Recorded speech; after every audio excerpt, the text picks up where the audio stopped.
Fancy intro music, yeah! Woo! Hey everybody, welcome back to another Star Trek Fleet Command video where today we're going to be talking about this ship. Is it still worth it in today's world of all these new specialty ships that are out with, especially at the low levels? And a lot of this video will cover lower level play. However, I still believe that this ship might be useful forever. Never stops being valuable. But when you look at things like the Botany Bay, the Franklin, the Vidar, the Stella, even you've got the Discovery now, all these different ships that have come out, is the Northstar still worth getting? Which is one of the original, I guess you could say, specialty ships in the game. While it was not necessarily created for a special event or an arc like we have now, it was a utility ship that for a long time was, at one point actually, believe it or not, you could have this thing at like level 12, and then they level locked it at level 18. And then it's kind of got a little bit of a paywall. You can get it for free through the event store if you do a little bit of grinding and pick it up through the event store at a lower level, or you can spend 20 bucks at level 18 to grab it. I would say if you're going to spend 20 bucks in the game, this is still, even today in 2021, not a bad purchase. And I know I said that in 2019, and a lot of things in the game can change. But there are many, many ways why this is still one of the best ships that you can get, especially if you're a lower level player. And when you compare it to some of the other ships that are out there for low levels, let's talk about why it's still pretty decent. So let's swap over to something that you're going to be using in the teens, and let's go all the way back to our handy dandy Tala, the 2-star battleship. This is probably the most common one that people invest into as they're moving up to like level 19 and level 20, which is about the time that you're going to have the opportunity to pick up the Northstar.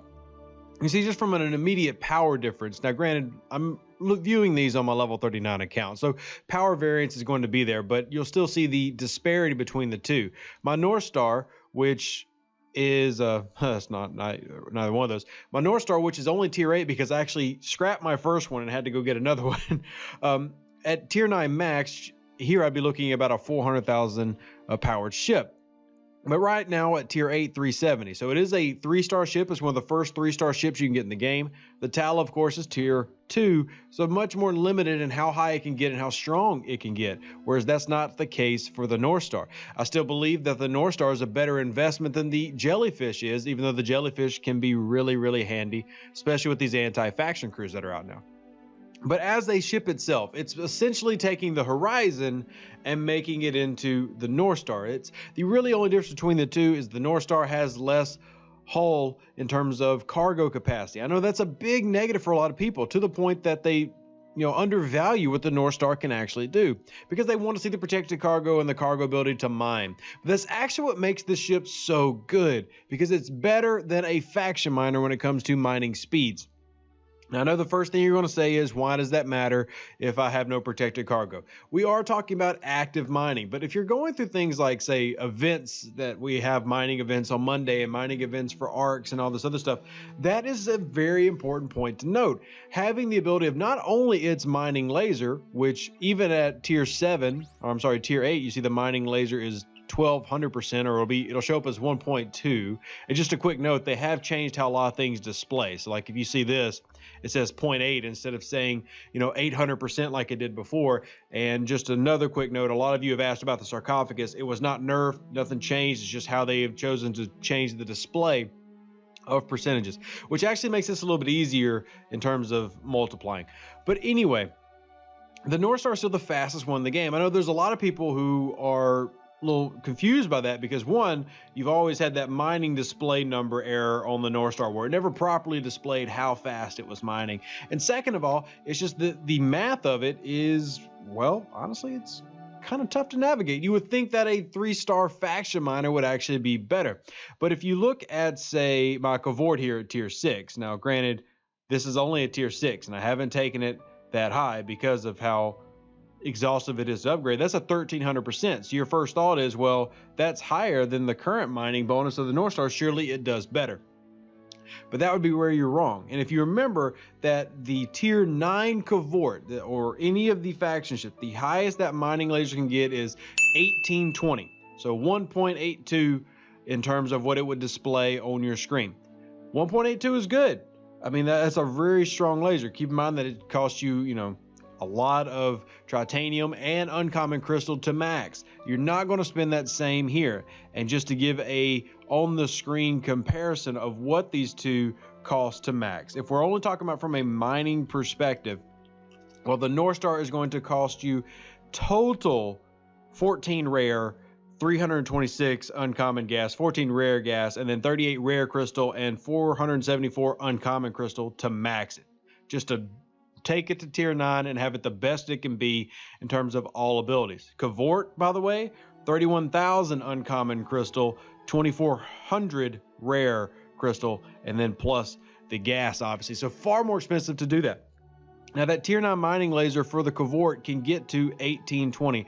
However, at max Northstar, when you have the combined mining laser, which is going to be at tier 9 because it is a 3-star ship, so the max Northstar mining laser is going to be 1200 versus the 18, so it is less. But the big key between the Northstar and any of the faction miners is going to come down to the special ability, and yes, it works, of the Northstar, which is the increasing of the 3-star gas ore and crystal by 0.8 by the officer health. Now, even if we don't take research into account, because mining speed research can help out this ship greatly.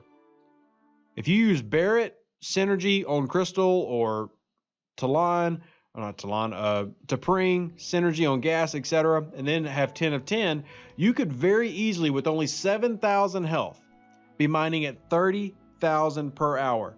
Very easily. The max that I think I've seen a Northstar run, and mathematically, actually, Gregor did this several months ago with me, sat down, and we would at level 46 where you max out that mining research. You were seeing the Northstar capable of going over 60,000 an hour. That's 1,000 G3 a minute.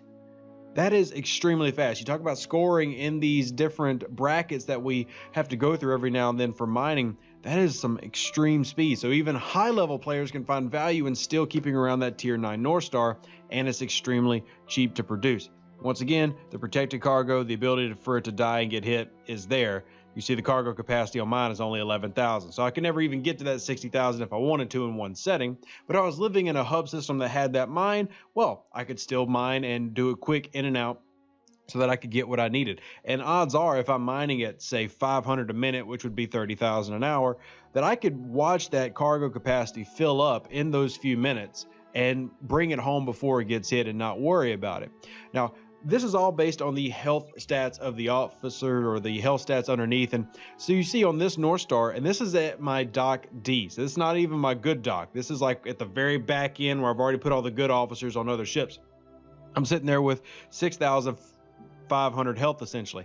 I could definitely front load this at 10,000 health without a problem. And at 10,000 health, you're seeing us go to about 34,000 mining of any G3 per hour if we're talking about a maxed Northstar with the mining laser maxed and with the ability of the ship from 3-star. Sadly, it doesn't work on 4-star or 2-star, but 3-star is such an integral part of the game for you want to upgrade your enterprise and things like that. Because remember, bonus refineries come around and you've got another one coming.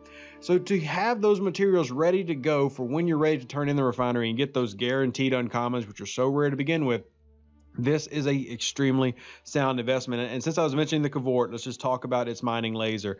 Where mine is sitting at right now, which is 1,300. I mean, it could easily get to 1,600. But remember, it doesn't have the same health bonus. So if you're looking at the Cavort from that area, you almost want to cut the number down in half. At this mining laser at 1,300% tier 6, I can mine about 16,000 an hour. So right around half of what I can do with the Northstar. And that's at a much, much lower level.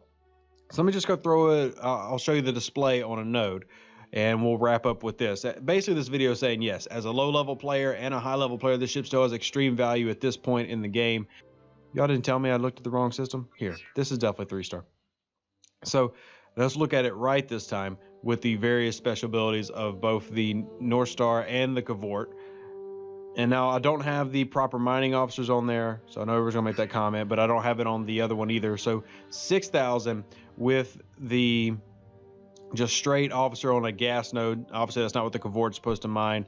And then with the Northstar, you're going to see 4,000. Once again, remember, with the increase of the special ability and the proper officers on there, that's going to jump a great deal. So if I had T'Pring and then Barrett and then 10 of 10, I'm easily doing double that. If you know, put that same loadout on the Cavort, or better yet, an Antares, even better. But I'm still going to mine faster with a Northstar, and that's why it's still a ship you should go after today. If you like this video, you enjoyed it, maybe even licked it a little bit on your screen like I just said, hit the like button. Live long and prosper. Stay safe, other Space Cowboys, and we'll catch you on the next very nerdy edition of math, because that's what this just became. It's disgusting, shameful, but I'll be here later. Remember, Spock doesn't go on the Enterprise. Live long and prosper. All the best.